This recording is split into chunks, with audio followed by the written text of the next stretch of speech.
putting your name and organization in the chat.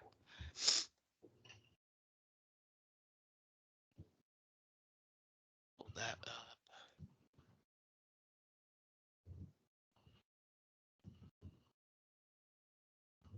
So just as you have a moment, feel free to put your name and organization in the chat. And then I think I've got everybody muted. And just if you have a question later on, feel free to unmute yourself and ask that question. I have a couple announcements that I want to share before we dive into our other teams that we have on the call. There is a housing survey that IHCDA put out, State of Indiana Resident Survey, and what they're wanting to do with these results is analyze any impediments to fair housing that folks are experiencing. So we really want everybody to take that survey and have other folks that you work with to take that survey. I've got that in the chat right now. Let me know if that link doesn't work. There's a Spanish version there, so everybody on this call can take that. It's for any residents, and then any of your clients, any of your colleagues can go ahead and take that too. Now I will kind of run down our agenda here. We'll have a couple updates, and then you'll hear from the HMIS team, our claims team, from our monitors, and then you'll hear some updates from our grants team and some fun announcements. We will open it up for general Q&A at the end, but I think we'll see how it goes. If you have any specific questions for like the HMIS team or the claims team as they present, I'll go ahead and have some open question time after their parts too. Unless we get too unruly, we'll see how that goes. The first thing I want to put on your radar is we have scheduled our HUD equal access rule training, and want you to save the date for that. Alicia will be talking about that later, more in depth, but the date for that session is going to be Wednesday, May 15th from 1 to 3 p.m. And that'll be webinar format, so you'll be able to join from anywhere. That is a required training that goes over equal access to housing, and so we would really like you all to attend. And without any further ado, I'm going to pitch it over to the HMIS team. I believe Grant Peters is representing them today, and take it away, Grant. Hey, good morning, everybody. I have lost my voice. You guys know I like talking, and this is killing me. I did a little karaoke on my vacation, so trying to get that back. So I just have a few HMIS related updates today, and I'm actually going to share my screen, which since we're internal, I should be able to do that. But we've got signed up here. We do have excuse me. We do have our HIC and PIT deadlines here this Friday. So those of you that administer a housing project need to be filling out the HIC survey. And those of you that are working in our emergency shelters, transitional housing, safe haven projects, you have until Friday to submit your PIT report. So what we will do after Friday is we will begin compiling our preliminary results, and then we'll be sending those out to the PIT coordinators so we can verify that those are correct as we begin the reporting process and extrapolation and all the fun stuff we get to do as we gear up to submit to HUD here at the end of April. So if you haven't got your PIT report in or your HIC survey completed yet, please do so. Those links are available at the HMIS and DV news feeds, which I'm showing here. If you have any questions, please reach out to the help desk. So my staff and I can certainly assist you in any issues you might be having.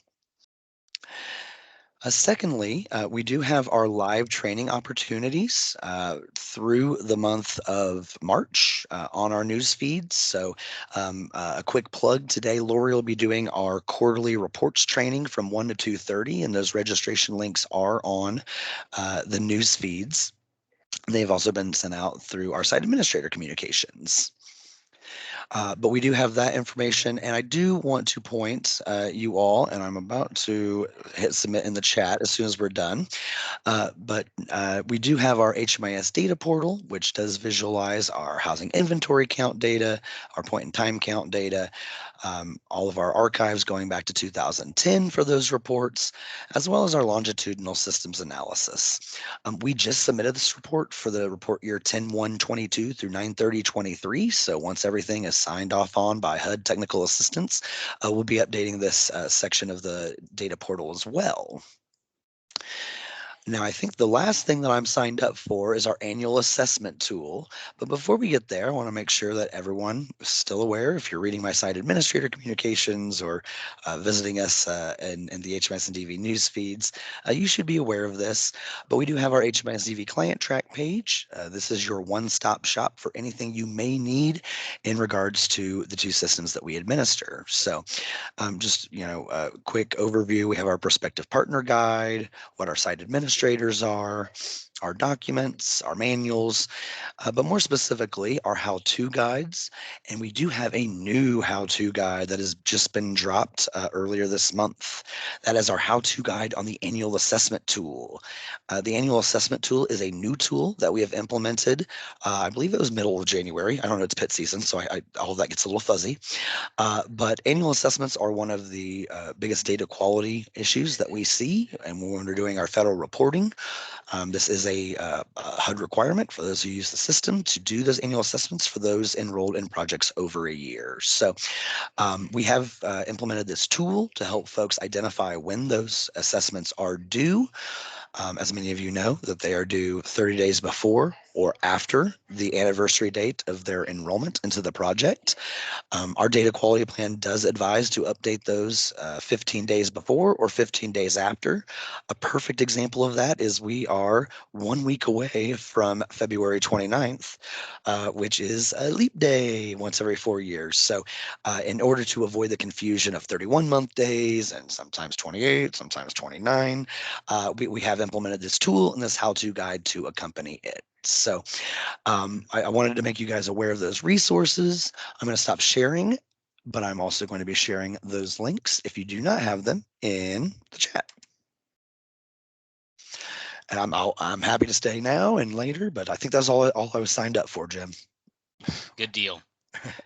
Does anybody have any immediate questions for Grant? Like he said, he'll be on at the end.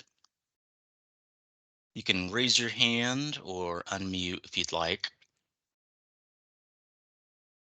All right. Well, we will save those for the end, Grant. Next up on our agenda is Lisa Ditchley with our claims team. Hello, And I know, everyone. I apologize for my camera not working. I'm not exactly sure what's going on because I was just on a call with it about 30 minutes prior to this. So I do apologize for that.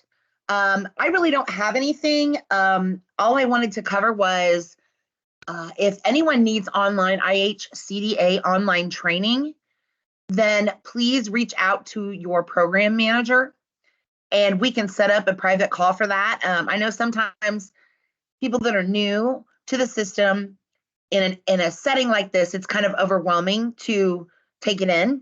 So if you want to have a private session to learn how to do something that you do not know how to do in there, how to just submit a claim in general, any direct claims questions that you have for those claims specialists reviewing your claims, please reach out to your program manager or email claims@ihcda.com or .in.gov. And we will answer and make time and set up those times for you to answer any question that you have. Again, the program staff, services staff, they are the ones that determine what is being reviewed, and any changes you will receive from them to update what you need to submit with your claims. We just simply review and approve. So if anyone has any issues, again, please reach out to your program manager and we will get that time set up for you. And I will be happy to help you if you have any questions. That's all I got, Jen. thank you so much, Lisa. That is a great offer. So folks, if you're having, any questions as you go into claim, or, if you're running into any issues, please take advantage of that, because we want you to be able to have successful claims on the first run, so that we don't have to, go back and forth, and so that you can get your dollars, as quickly as you can. So please take her up on that, and let myself know if you're an ESG recipient, or if you're a COC recipient. You can message your analyst, Alicia Jorita, or if you're a Hopwa, you can get a hold of Nia Lufar about getting some training time set up. So thank you so much for that offer, Lisa. Well, next on our agenda is to hear from our monitors, and I believe we've got Kate. As soon as I can unmute myself. Yes, we do. Hi, everybody. So I just have a couple of quick monitoring related updates for you. Right now, the monitoring department is currently focused pretty strongly on ESG-CV monitoring. So if you have received ESG-CV funding, many of you on here have probably already received notice that you're being monitored. If you have not received that notice, you will be receiving that within the next few months. We are going to be monitoring every ESG-CV award. Um, we are trying to limit the focus of that monitoring as much as possible. So for most of those, you will not have to submit in documentation in advance of monitoring, like the normal process runs. That will be a claims review only, and we'll be reaching out for additional supporting documents related to claims if there's anything that we do see missing from that claim. Um, As for other monitoring, COC and ESG will be sort of ongoing throughout the year. Our current plan for our HOPWA friends on here is for HOPWA monitoring this year to happen a bit later on in the year, around Q3. I don't want to be too definite because plans can always change, but that is currently the general goal.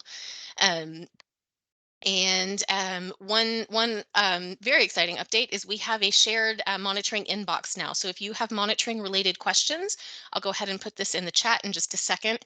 Please email that to csmonitoring@ihcda.in.gov, and one of our program monitors will respond.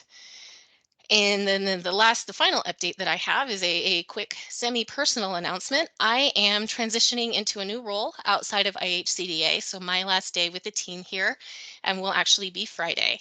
And I just want to say that I've really appreciated working here at IHCDA and with all of you out in the network over the last couple of years. And if you have any compliance or monitoring related questions, again, please do email those to that CS monitoring shared inbox to make sure that they do get seen. All right, thank you. Back to Jim. Thank you, Kate. And for anybody that has worked with Kate, I'm sure you share our sadness with her leaving our team. But she is off to exciting things, and we're very happy for her. Any questions for Kate on monitoring? Not seeing any hands. All right. Well, we will move on to our grants team updates, and we will start with COC. Alicia, and I think you've got a PowerPoint that you want to share. Hi, yes, I do. Just give me 1 second. Sure.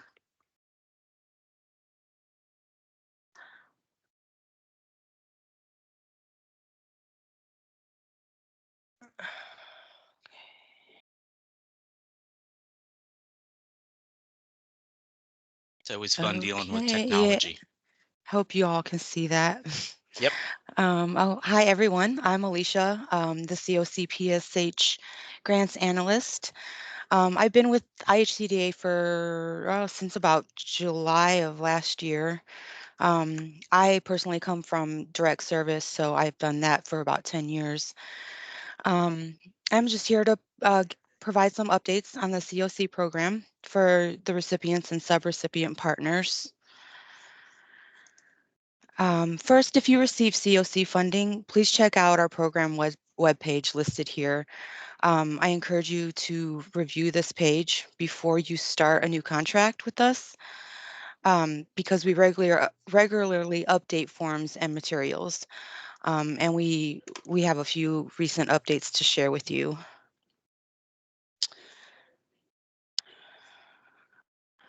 Okay, so we have our recently hosted uh, training series now available online for your review. We have 4 sessions posted to the COC program webpage. The recordings are available. They're great. They're great for a refresher or for new staff that oversee the program um, and or your financials. Some of the topics covered are listed here. Uh, and each session was about 45 to 75 minutes. Next slide. Okay. So we're excited to share that we have a newly updated program manual on the website. If you're a subrecipient of IHCDA, please bookmark this in your browser. We've been working on these updates for about 2 years, so it's been a long time coming, and we at IHCDA appreciate your patience with that. If you're not a subrecipient of IHCDA, you still might find this resource helpful to you as an administrator for your program.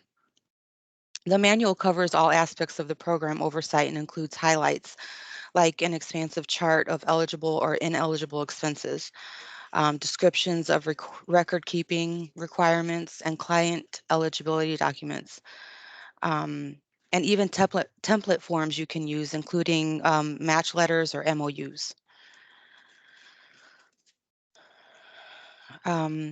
Here are the links to view the manual. If you have any questions or concerns or even feedback about the manual, please reach out to Rachel Sample. And here is her email is on this slide right there.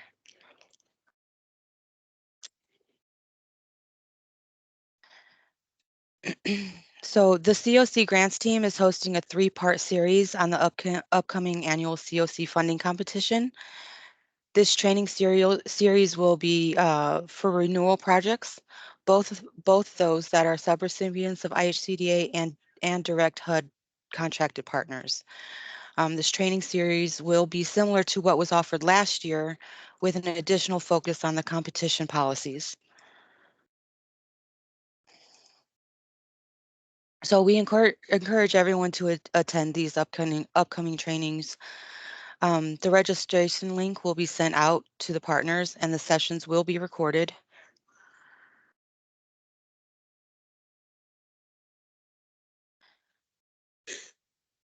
Another announcement is for all the partners that receive COC, ESG, or HOPWA funding. So the equal access rule, it's extremely important to the partners that receive HUD funding, and it's important that recipients of funding have policies and practices that align with this rule. The equal access rule requires that a determination of eligibility for housing that is assisted by HUD or subject to mortgage insured by HUD shall be made without regard to actual or perceived sexual orientation, gender identity, or marital status.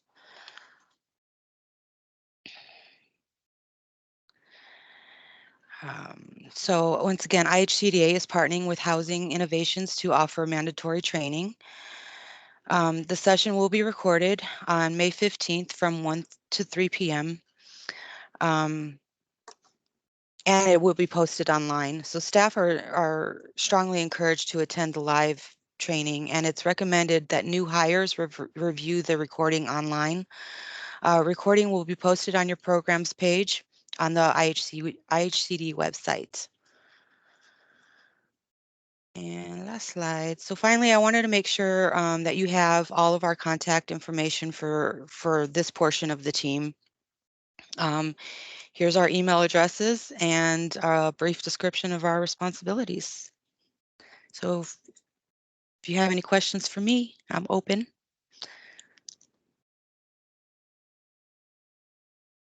Thank you, Alicia. Any questions that you all have? Those are Hi, some, yes, this yeah. is hi, this is Cynthia Kennedy. I'm in Regional Health System. Alicia, I just want to make sure I was correct. We're due March 1st because I'm going to be gone after today, right? So for the closeout report, because I submitted it. Yes, ma'am. I got your docs. Okay, thank you so much. Thank I didn't you. realize I was not yet. Okay. Any other questions? I just want to give a really quick shout before we move on. First of all, it's so nice to see everybody. I can't wait for us all to get together at like development day and everything. I don't know. I've been here now almost 2 years and I'm starting to recognize people. It's just really exciting. But separately, I wanted to put a plug back into those COC competition trainings and particularly highlight what Grant mentioned earlier in his discussion of the new resource available on the HMIS page for annual assessments and how to run that report to find out if you've got folks with upcoming annual assessments and when those are due. I did put this in the chat, but just want to give a plug. If you do receive Continuum of Care Renewal Grant funding as a supportive housing or rapid rehousing or TH to rapid rehousing project in particular, entering in those annual assessments on time and within that time period when they're available is really, really important to scoring well on your performance section of your renewal application. Um, Everybody that I have met with who scored low on the performance section has had difficulties in doing those annual assessments on time because the annual performance report pulls, in particular, income data from that annual assessment. If the assessment is not completed, then you can't the report won't pull. So it will look like your clients have zero income or that their income, was not maintained if those reports are or those assessments are not done in that time period. Additionally, if you don't do them during that time period, they're not open year round to just do another time. So it truly is that window of time, that 60 days, 30 days before, 30 days after for you to do that. So we'll talk about that more if anybody has questions on those COC trainings in March, but just really want to plug that tool being so helpful to identifying which clients you've missed those assessments for, or which clients you have upcoming assessments for. I think that's just going to be such a game changer for some of our folks, because there are often so many, important priorities that pull us away from doing things like data entry or assessment things with clients. So just want to give a big plug for that new tool and a big shout out to the HMIS team for working on providing that, because I think it will really make a difference. Thanks. Thank you, Rachel. Any questions for Alicia or Rachel on COC? All right, well, we will move right on. I am up next with ESG updates. Um, we are in the midst of reallocation time. I know that quite a few of you on the call that receive ESG funds are kind of itching to get that moving. You'll be receiving an email early next week on instructions on how to request additional funding from ESG from that reallocation. And I would plan to have those done within a couple weeks from that, so that we can get those funds moving. So be on the lookout for an email from me. To give a heads up, we probably won't have a lot of shelter or street outreach funds available during that reallocation. I'm still kind of narrowing in on that, but we will have rapid rehousing and homeless prevention funds available through reallocation. I know we'll have a large amount of that. So be on the lookout for that email next week. Um, One thing that I'll be doing this year, I've been in this role since October, so still getting my feet under me and getting some things set. But going to be moving up the timeline of our application phase. That uh, has always kind of occurred mid-year, and talking with Rachel, it looks like we can move that up. So I'm going to be planning to have applications out and run in early May, so that we can get announcements out to you in June and have contracts signed and set up in IHCDA online on July 1st, so that we don't have to do any back claims. That is our goal. So I'll be working to move that phase up. Um, and then I'll tell you what, I'm jealous of our COC folks, because those resources that Alicia shared are awesome, and that new manual is a great resource. So I'll be getting to work on the ESG side on updating documents and getting our manuals updated. So be on the lookout for that. That's going to be on the ESG page once those get posted, and I would send an email out as well. I'm going to share that link here. Um, see. And yep, that was all I had for that. Working on those updates. And again, you should hear from me next week on reallocation requests. I'm going to hand it over to Nilufar to talk about Hopwa. Good morning, everybody. I hope you can hear me. Thank you for logging on to our quarterly office hours today. Um, as Jim has told you, my name is Nilufar. I am the HAPA Grants Analyst. I am also aware that a lot of you may know me from my work on ESGCV, so there's been a lot of correspondence with that. And of course, it goes without saying, we really see all the amazing work that you're doing, and we want to make sure that we're able to support all of you within your respective programs as much as we can. So I'll start when it comes to talking about Hopwa. I'll start by saying that I know a lot of the project sponsors, all of you have been receiving reminder emails from me about claims updates, deadlines, especially even updates with regards to both your fiscal year 2023 award and especially your fiscal 2021 award. And I am cognizant of the fact that it may look like all of my emails being sent to you are related to spend because of how important it is to spend. However, I want to also make clear that within that, we are also working internally on a few initiatives that we're hoping will make the Hopwa project sponsor process a lot more friendly and intuitive, and hopefully expand what you may be able to spend your money on. So first, I want to announce that our team is working internally to write guidance on a variety of issues. Um, so examples of that would be anything regarding utility allowances versus utility reimbursements or rebates. Um, we have been in consultation with our HUD TA providers to learn more about that and provide guidance that would assist everyone in administering either TBRA or STIRMU. Um, we also are working on TBRA guidance, both for the term of the funding stream as well as other pertinent issues that have been coming up, which I'm sure a lot of you are familiar with.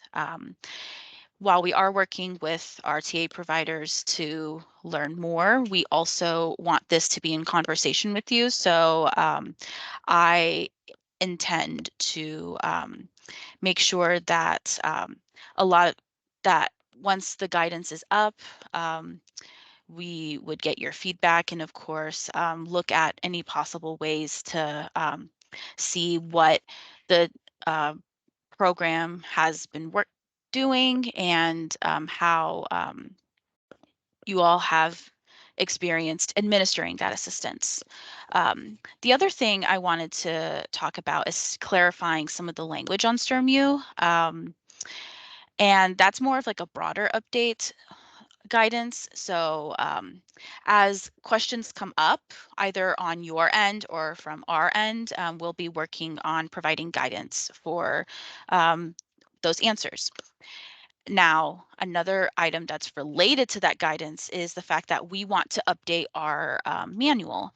So a lot of the guidance that I mentioned that we're working on will also show up in our updated manual. We do not have a release date um, determined yet for either the guidance or the updated manual.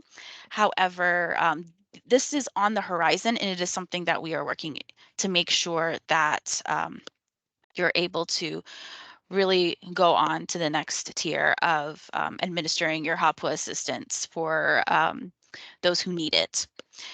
The other announcement that I want to give is that we are looking to move up our timeline for fiscal year 2024 with regards to the updated RFPs.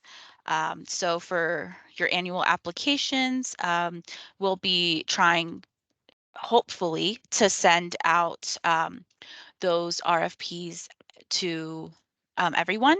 And then we are hoping that they can come up earlier, so then you're also able to spend earlier instead of having to back claim, similar as what Jim had alluded to on his presentation about ESGCV. So those are all of my updates. They're very broad and I guess overarching, but of course, if you have any questions or anything that we should be looking to, even if you want to talk to me, please send an email. We can make it happen. You also may have my phone number. And I think believe we've had a few phone conversations with some of the project sponsors. So we're here for you and we'll try our best to help accordingly. Thank you. Thank you, Nilufar. I've got one more section here, so we'll just go on to that, and then we can have general Q&A after that. It is a exciting topic. IHCDA was awarded TANF funding for short-term rapid rehousing and homeless prevention. I'm going to share kind of what goes into that, kind of what the eligible households would be and allowable costs.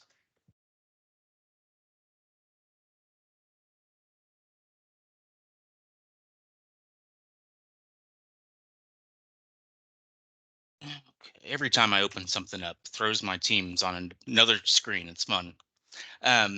So this funding, eligible households would be a pregnant person or a family with a child who is residing with a parent or adult caretaker relative. There is a income limit there at 250% of the federal poverty level. And again, this can serve literally homeless, and that would be for the rapid rehousing. So that's definition category 1. Or it can serve those imminently at risk of homelessness. So that's the homeless prevention.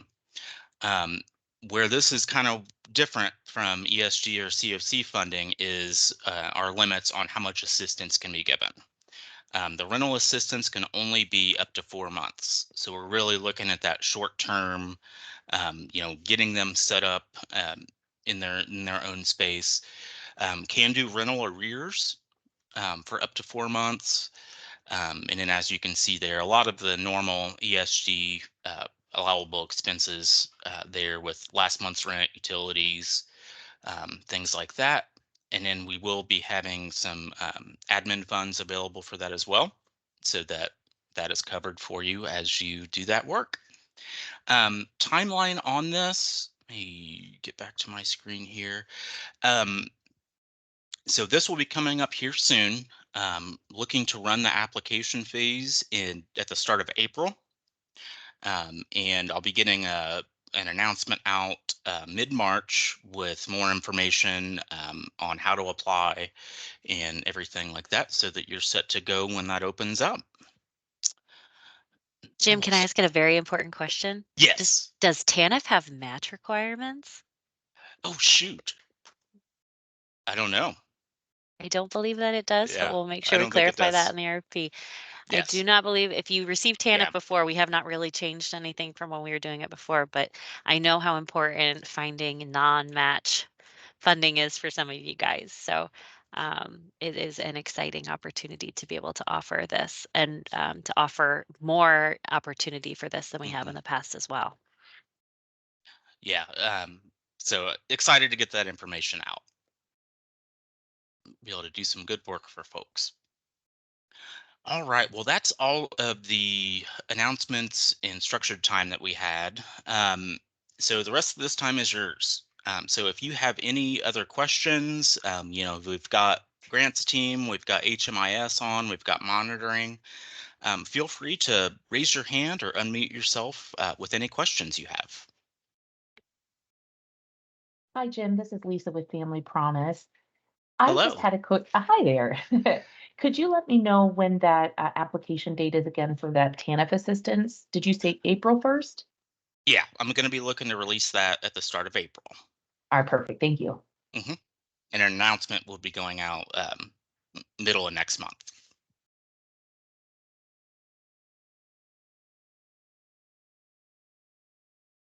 Any other questions? There Oh, is a we've got question in the chat. Do you have an estimated time frame of when the COC internal competition will be? Hi, Sierra.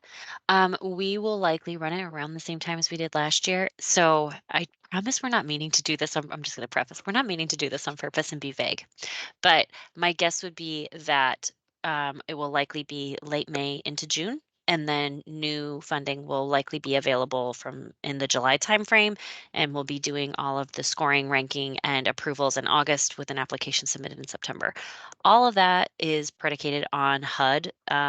And when they do everything, we try not to run the renewal at the same time as the new. So hopefully HUD doesn't move up their timeline. But there are some things that are really helpful for us to know from HUD before we do the renewal competition, especially things like having the grant inventory worksheet, or at least knowing that the grant inventory worksheet is coming in case you're in the middle of changing your grant and we're also trying to have you apply for a renewal. So we are trying to do that in May to June. And I also know that that means that we are asking you to potentially apply for ESG and HOPWA and COC at the same time. But we will be recognizing that as we set our timelines for some of this as well. So I'm not trying to make everything do at the same time. It's just when HUD makes money available is often at the same time across all the programs. So we're continuing to refine how we can get money out the door sooner on those programs we can and be at the mercy of HUD and the Continuum of Care program when we cannot. good question. Any other questions? Feel free to go in chat or unmute.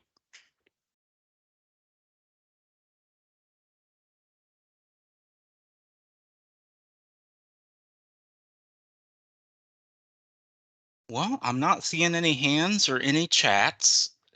Um, so we can wrap up early here. Um, as you know, or you should know, we're all available for you. If you want to shoot an email or give us a call, please do. If you have any questions that you don't really want to talk about in front of the group, that is totally fine. Feel free to reach out to us and we'll get you taken care of. Thank you all for attending, and thank you to all the IHCDA staff for their help with the presentation. Thanks, guys. Thank you. Have a good day.